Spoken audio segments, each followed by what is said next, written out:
morning. Say hi. Good morning. Ano ba yan? Good morning. Anyway, I'm gonna do some laundry today. Puno na naman ang aking laundry basket. I don't know why, Zab. Say hi. So, ayan, ang aking lalabhan. Let's do this. It's 9 o'clock. Hindi ako nakanood ng Chris TV. Pag on ko ng TV, sira. Feeling ko sira yung Destiny cable. Tinatamad ako lumipat ng kwarto. So, hindi na ako nanood. Sayang, sabi pa naman kahapon, mga food ang topic nila. But anyway, okay, laban muna tayo. Good morning. Yan ang purpose ng bike niya. Mas gusto niya nang itulak kaysa siya yung sumakay. Ano, you're not gonna ride your bike anymore? Huh? We're gonna give this to other babies na lang? You want to ride? Sit inside. Sit. Want to sit? Yes? Okay, yay! Hey, sumakay sa bike si Zeb Gavin. Look, Zeb. Say hi. Yes. Drive. Okay, that lasted for 2 minutes. Thanks, Zeb. Sige, you can do it. Push. Kung pwede lang ako maupo dyan, naupo na ako. You want mommy to sit down? Ha? You want mommy to sit down? Hey, nakaupo ako. Zeb, push mommy! Huh? Nabubuksan pala yung harang. Ingit ang bata. Hey! No! Sige. Magpi-play kami ni Zeb. Ang init. Push mommy! Do-do-do! Do-do-do! Hey! Hi! What's up? It's already 12:20. Ang dami ng mga kaganapan. Kaligo na ako. Tapos na ako maglaba. Nasampay ko na. Pero ngayon, makulimlim. Pero matigas ulo ko. Hindi ko siya sinampay sa merong silong. Kasi umaasa pa akong aaraw. Kasi mas gusto kong matuyo ka agad. So, pagka biglang umulan, tatakbo ako. And then si Zeb. Hi, Zeb. Hello. Are you brushing your teeth? Show them. How do you brush? And, ayun, buti na lang, my brother-in-law was a lifesaver. Dumating siya at may dalang food, so hindi na kailangan magluto. Kanina kasi binili na ni mama ko anong lulutuin ko. Tapos, hindi pala nakatrabaho si mama today. Masama ang pakiramdam. Hindi siya nagtinda, so, ayun. Kaya wala rin siyang wala. Usually kasi magdadalay ng ng ulam from palengke kung ano lulutuin.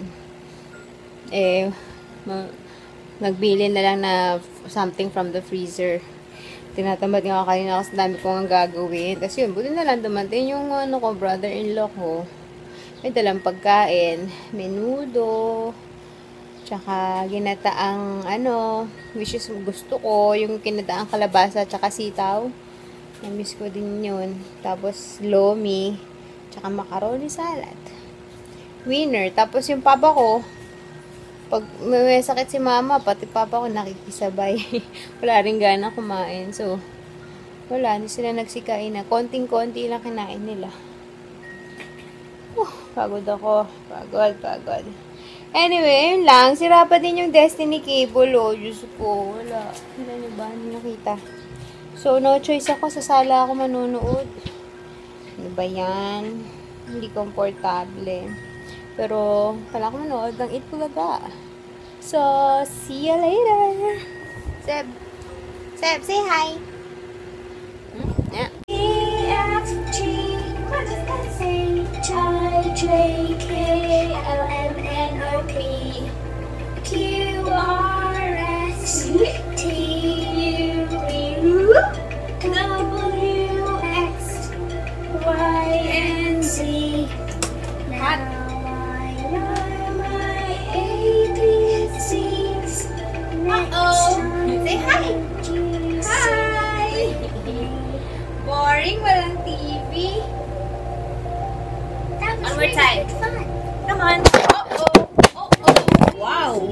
Zeb! Hey, pati pala sa sala, Destiny Cable. Ang Sky Cable yung kapatid ko. Tsaka yung isa sa kwarto ni Mama. Eh, nandiyan yung boyfriend ng kapatid ko. So, hindi kami pwedeng mess boot doon. So, wala. Andito kami sa kwarto. Learning ABCs. We're gonna dance. Are we gonna dance? Yes? Whoa! Whoa! Whoa! Whoa! Whoa! Whoa! You gonna be a dancer like mommy? Okay. So, mapakapagod muna kami. Hi! Say hi muna. Say hi muna. Ay, no. Oy, huwag mo kong hubaran. You want to call daddy? Ha?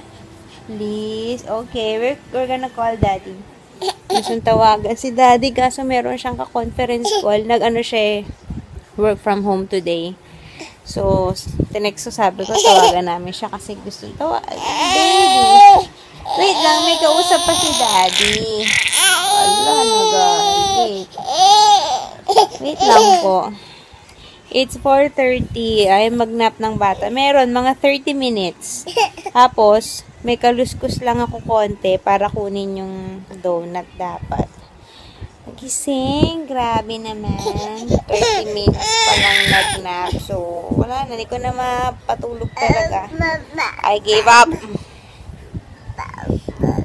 What? You want to call daddy? You want to call daddy? Please? Okay. So po, tawagan si daddy. Let's wait ha. Okay. See you guys later. It's 8:20 and tulog na si Zeb. I'm here sa kwarto ng kapatid ko kasi wala pa rin Destiny. So dito ako kasi siya naka-Sky Cable. And yeah, hindi ko na napag-good night si Zeb kasi nagwawala na. Super. Grabe, magsusuot lang kami ng diaper. Todo-todong pagwawala. Stress. Anyways, ayun, kasi nga, hindi siya nag-nap nung hapon. 30 minutes lang. Ayan. Anyway, yun lang, mag-good night lang ako so I can edit the vlog and hopefully hindi magising si Zeb. Good night guys, see you tomorrow. Thursday na naman. Bye!